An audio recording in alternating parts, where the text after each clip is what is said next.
discuss some common safety strategies. Now, some of this will be review because I've covered other sections of this previously in some other lectures in the class. I want to really go over it because it is a bullet point in the new updated PTCB guidelines for what is going to be on the test. So let's go over a few common safety strategies that you can do. Sometimes they take a shorter amount of time, sometimes a longer amount of time, but the end result is it can save you from doing a misfill. We'll start out by looking at tall man lettering. If you ever ask what tall man lettering is, I had to almost look back at this because I didn't know what it was called even though I had seen it several times before. Well, tall man lettering is a common strategy used to separate look-alike and sound-alike drugs. There's capital letters used in a portion of the drug name, and that'll help out to bring out that portion that makes it look or sound different from another drug. For instance, I have bupropion and buspirone, and you can see tall man lettering, we've capitalized, and I've even added a bolding here to make it really apparent. But tall man lettering is the capitalization of the PROP in bupropion in the PIR in buspirone. So this can help you really tell the difference between the two of them. Also, hydroxyzine and hydralazine. You can see the difference on the tall man lettering there. Without that, it is a little difficult to try to differentiate between two similar looking names or similar sounding names. So again, it's for your protection. So if you see this, you know now what it's called. Tall man lettering. Remember all the SIG codes that you spent so much time learning and making flashcards for? Well, someday you're going to get to an employer where they'll say, you can't use any of those. Nonetheless, you still need to know them for things like the test, and really, doctors continue to use them even though they're asked not to. But sometimes they're easily confused, and because of that, particularly hospitals, with something called JCAHO, the Joint Commission Accreditation Organization, they will ask that some common ones are not used. For instance, something like QD. Usually doctors are asked not to use the letters QD. They ask that you use Q daily because it looks so much like QID. That I can really get misplaced on there. And as I have in the bullet point above, bad handwriting certainly doesn't help. It really makes it difficult to determine do they mean QD or QID.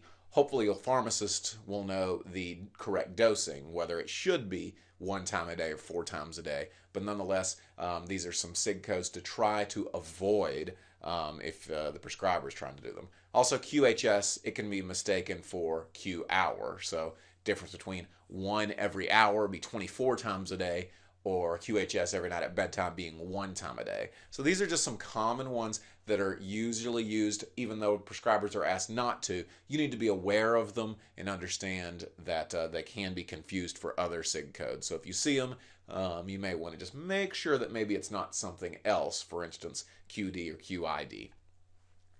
Another thing that I've covered previously in another lecture is the leading and the trailing zeros. I've always said that zeros lead, they never follow.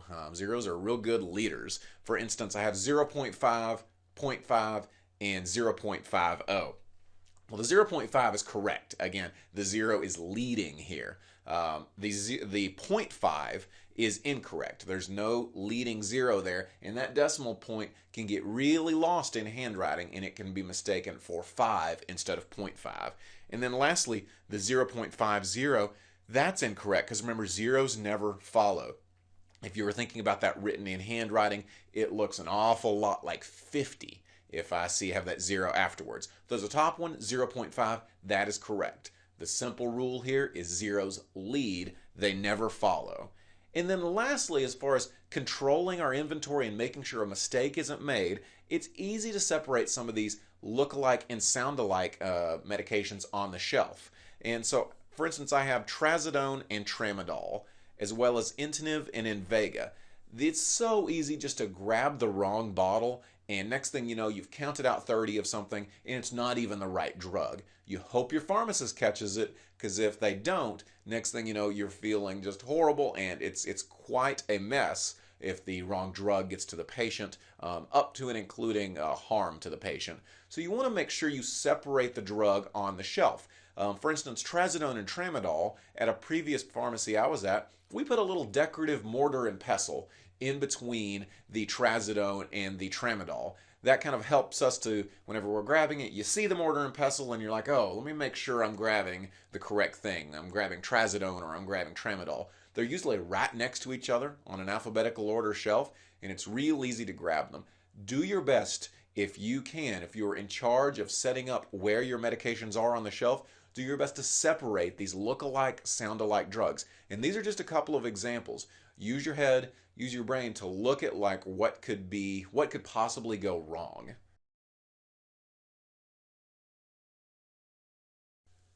So I've introduced or reintroduced just a few simple strategies to use to be able to save yourself from making a critical error. Use these as well as any other safety strategies you can use, and then you'll help yourself to avoid any medications and avoid any sort of discipline from making any errors.